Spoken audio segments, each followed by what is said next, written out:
Okay, so thank you again for joining us today for the UAC Virtual Minors Fair. We're so glad you could be here with us and learn more about having a minor and what that looks like. We have hosted this event previously in person where we were able to have the opportunity to host this in the Hall of Governors. Although we are hosting this event virtually, we're just glad that we have this opportunity. Although it might look a little different this time around, the information and resources we will provide you with today is the same. To start off with, we will have a brief presentation that speaks to minors and highlights key factors and resources, and then you will be able to attend breakout rooms with individual advisors. During the breakout rooms, you will have the option to ask questions and review further details with advisors who oversee that specific minor. If you are interested in more than one minor, you can hop in and out of different breakout rooms and we'll assist you with that.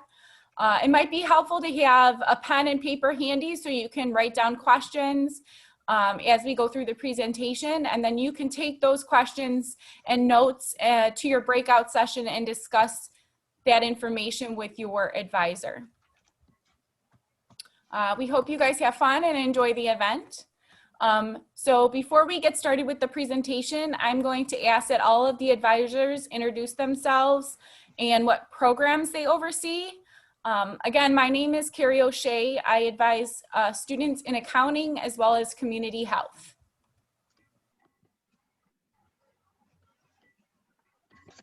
My name is Chastity Nelson, and I advise for the Anthropology and Sociology program, the Criminal Justice program, History program, and the Political Science program. Hi, my name is Rebecca Schurz. I advise for the Psychology program. Hi, my name is Tina Hughes-Burke, and I advise for Interdisciplinary Studies. Hi, my name is Sabrina Slocum. I advise for Communication, Media Studies, General Sexual Studies, and Theater Performance Studies, and Nursing. Hello, my name is Ivan Soto. I advise Business Administration, Business and Applied Science, and Economics.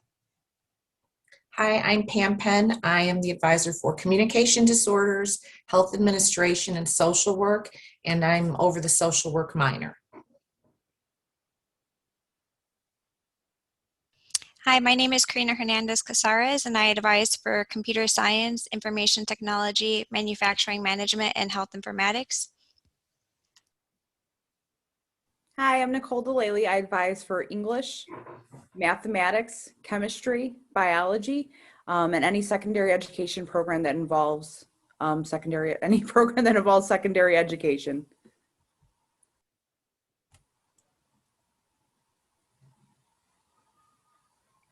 Novella, do you wanna? Yes, I thought I would see myself. So, hi, my name is Novella Coleman, and I advise freshman students called General Studies and emerging sophomores. And I'm Lisa Hellman. I'm the director of the Undergraduate Academic Advising Center.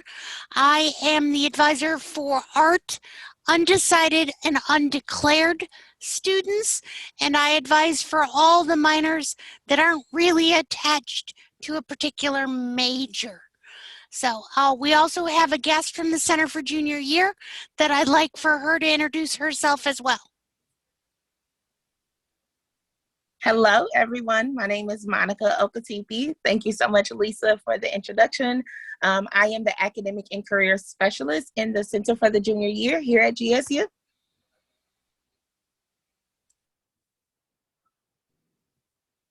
Okay, I think that's everybody, right? We have everyone? Okay, good. So the next slide will we provide you with a list of all of our majors minors that we have here at GSU. We have 41 total minors available to students. Here is the list in alphabetical order. If there is anything on this list that you don't see that you are interested in, one of the things that you can do as a student is express an interest and let your advisor know, and that would allow for us to prompt a bigger discussion about future minors that we could additionally add. Recently, we just added financial planning as a minor. So, and I know most recent dance minor was added thanks to Sabrina. So those are just a couple of things to note when you're looking at the minors that we do offer here at GSU. One of the things that's really important is how you can access this information. So on the next slide, we have provided you with some visuals on how to access this information. Sometimes you have to do a little digging on the website, but we have created some visuals here to show you how to access that list of undergraduate minors. So on the main page here at Governor State, you're going to click on academics. And then that prompts you to a drop-down menu. And you're going to select catalog, which then prompts you to a separate page. And then on the left-hand side, you're going to click on academic degree programs offered. That will prompt you to another page where all of the majors and minors are listed. So you'll scroll down and you'll see all of the minors listed under undergraduate minors. At that point, then you can click on the individual minor that you are interested in, which will prompt you to another page. So I'm going to have Chastity actually talk a little bit more about some information regarding how or why certain majors minor in certain areas.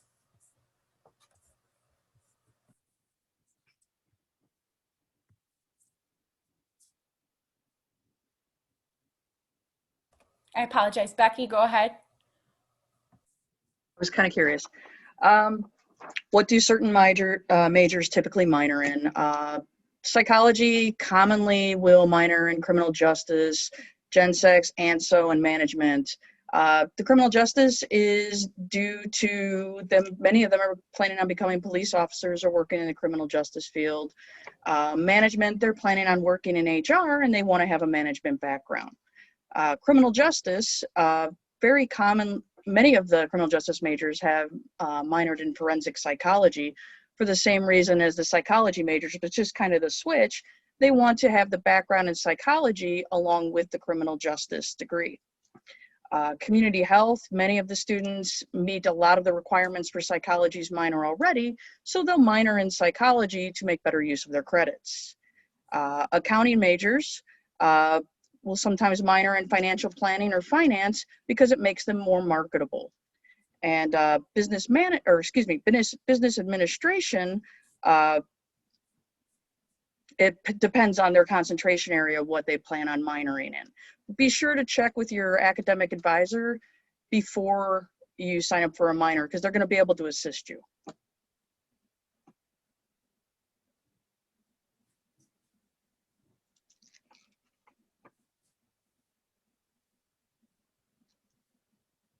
Thanks again, Becky. Some of the points that Becky talked about are actually going to overlap in some of the things that I wanted to talk to you guys about. And that's what are the benefits of adding a minor? The first one is to help with prerequisites for graduate school.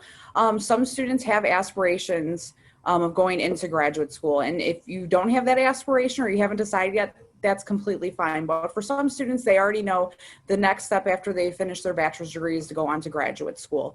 So it's not uncommon for my students who are in the biology program to maybe add a minor in chemistry because they're interested in going into pharmacy school. And they're finding that the schools that they're looking at for graduate school want specific coursework in the way of chemistry. So a way of getting those courses under their belt while they're at Governor State is to add that as a minor. So that's just one example of that. Another reason to add a minor is to complement your major, and it helps increase your job prospects and earning potential. So you may have started your job search already, and you may have found that employers are looking for employees who have diverse backgrounds. Sometimes they want somebody that not only is knowledgeable in area A, but also has a little bit of expertise in area B. So if you've been already watching the job market and you see that your employer not only wants you to be knowledgeable of art, but also wants you to have some sort of marketing background or things like that, you may add a minor on to make yourself more diversify. So that way you can wear multiple hats within an organization and make yourself more useful. That also allows you, when it comes to the negotiating table, to sometimes ask or garner a higher salary because you do have so much knowledge under your belt. So something to consider in that piece. It's a nice way to add diversity to your resume and bridge any career interests. So for example, I did have a biology student who has a very strong interest in art. She's very talented when it comes to creating art. So she wanted to be able to incorporate that into her degree program to not only improve her job prospects to potentially become an illustrator for college textbooks or even just textbooks in general, but also to help maybe find a way to incorporate her interest and love of art into the sciences. And then my last point is just to explore personal interests. Sometimes students have a strong interest in dance. They don't plan on necessarily using it. I'm just using dance as an example. People can pick biology, chemistry, any of the other wonderful minors that we have. But sometimes students just have an interest that they want to be able to explore further while they're in college. You never know where that interest is going to lead professionally, but there's also nothing wrong with enhancing your personal fulfillment while you're in college. So that's just four of the benefits I want to talk to you about. Clearly there's more, but that's just some of the ones that I want to highlight today. Awesome. How many credit hours are required for a minor? So generally at GSU, most of our minors are going to be about 18 credit hours. That equals out to about 6 classes. Some of our minors require slightly higher credit requirements. The minors listed here may require up to 21, 24 credit hours, just depending on the minor. Our institutional policy says that at least half of the minor requirements must be earned from GSU. So you may transfer in some minor requirements and fulfill those minor requirements already, but at least half of however many required hours for the minor need to come from GSU. Minors are really great at kind of double dipping with different degree requirements. So your minor requirements may meet major requirements. They may meet the general education requirements. They're a great way to meet upper division requirements and awesome way to get your electives out of the way. You also want to be aware of the different grade requirements for the different minors. Some minors require at least a D or better. Some minors require at least a C or better. Some of our minors require at least a B or better.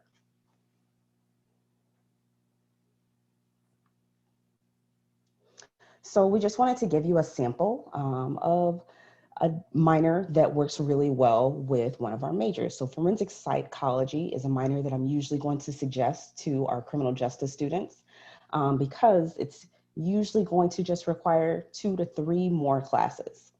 And this can be used as elective work. So any of the criminal justice courses that you see on this page, they are all going to be required for our criminal justice program. So the CJUST 2360, Judicial Process, CJUST 3100, Foundations of Social Justice, CJUST 4100, they're all required for the criminal justice program. So whether you decide to add the forensic psychology minor or not, you're going to have to take all 3 of those courses. Psychology 1101 is our GSU equivalent to like an intro to psychology.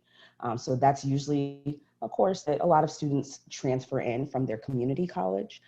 So a lot of times I'm just suggesting that students add on that psychology 3430, the abnormal psych, and psychology 3820 to their degree program.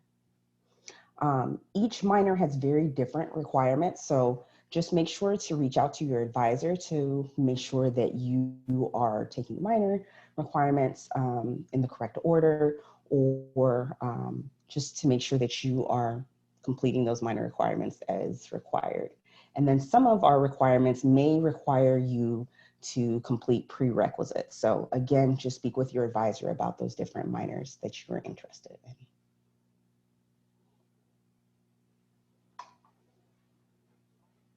Okay, so to kind of lean into elective credit and your overall 120 credit hours and how it can benefit you to add a minor if you still need elective credit to meet your overall hours.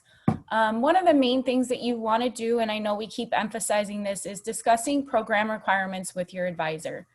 Up on the screen, I've done some screenshots here with an example of an accounting student and part of the catalog. Sometimes a student might need between 15 to 17 hours of elective credit that works towards their overall 120 credit hours. It all depends on what students transfer in and the number of credit hours that come in. So it's good to cross-reference the catalog information with your audit. And you can see in the lower left part of the screen, I also provided you with a portion of what the audit says. So at the bottom of your audit, when you go through your information with your advisor, that bottom box at the bottom box called Other Courses on your audit is where all of your elective credit will fall. So depending on what you transfer in, a student could transfer in, like for example, I show you 4 credit hours, but they might need 15 to 17 hours. Depending on what's transferred in and how many hours you need, it could benefit you to take or to add a minor so that you can complete those hours towards your overall 120. Again, it's something that you have to break down individually with your advisor. You could be in a situation where this helps you meet those required hours, or a student could graduate with more than 120 hours. An example I can share with you is accounting, for instance. Some students who want to sit for the CPA exam need at least a minimum of 150 credit hours. So I might have students double minor with accounting so that they can complete 150 hours to allow them to qualify to sit for the CPA exam. So again, each student has individual needs and requirements based on what they transfer in. So it's really important to make sure you're communicating with your immediate advisor and your advisor that oversees the program that you would minor in. You just need to make sure that everyone's on the same page, and it will allow for you to be able to minor in additional work.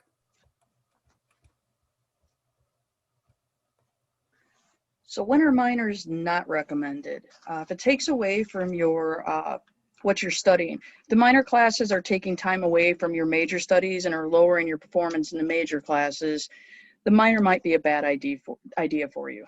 If it throws off your graduation schedule or plans, if it's going to add additional terms and you don't want to spend those additional terms, it might not be a good idea to minor.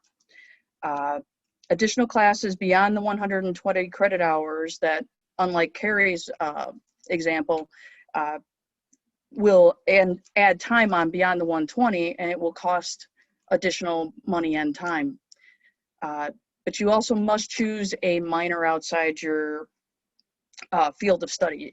Like psychology majors cannot minor in forensic psychology. So you have to check with your advisor to make sure you're not trying to minor in a course that you're already majoring in.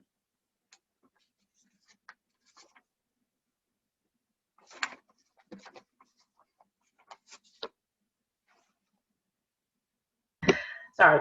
So how do I add a minor? Well, first step is if you decide that you want to add a minor, or if you have questions or you're thinking about it, or you just want to see how it will work with your major, talk to your primary advisor first. And then that way they can look over your degree audit, see what courses, just see if it makes sense for you. And then from there, the primary advisor will notify the minor advisor to inform them, and then execute a change form. Sometimes, just depending on if it's a seamless process, sometimes like for me, a lot of communication majors minor in psychology. So, I can just give them the list of the courses that's required, send the change form to Becky to let Becky know that they're coming, and then let them know to also reach out to her just to get, more information on the program and requirements and things like that. So once it's approved by the advisor, the form is then sent to the registrar's office, and then they'll process it, update it. And that usually takes a few days, just depending on where we are in the semester, just how busy they are, but usually less than a week. They'll process it, and then you will be able to see it on your degree audit. So as you can see, for example, the slide here has gender and sexual studies. And so it shows what it looks like when it's a minor. So it tell you whatever your minor is, and then what the requirements are, the core, or if there's foundation courses, and then your selectives. So once it's processed, you'll see it on your degree audit. And then as you see the attached form, is just the form that the 2 advisors will fill out. Right now, because of, we're working remotely, we just send it on. But if we were back on campus, we would send that to you, and then you would actually sign it, send it back, and then we forward it on to the advisor for the minor. So that just shows you how it looks. And then you also can add a minor pretty much at any time prior to graduation. So if you're not sure right now, you can always think about it, maybe take some classes to see if you'll like it, and then maybe in a semester add it. But you can add a minor at any time while you're working on your bachelor's degree, as long as you can't add it afterwards. If you've applied for graduation and you're going to graduate, then you wouldn't be able to take it unless you decide to stay before you actually apply and to do those courses. But anytime throughout your bachelor's degree, you can add a minor.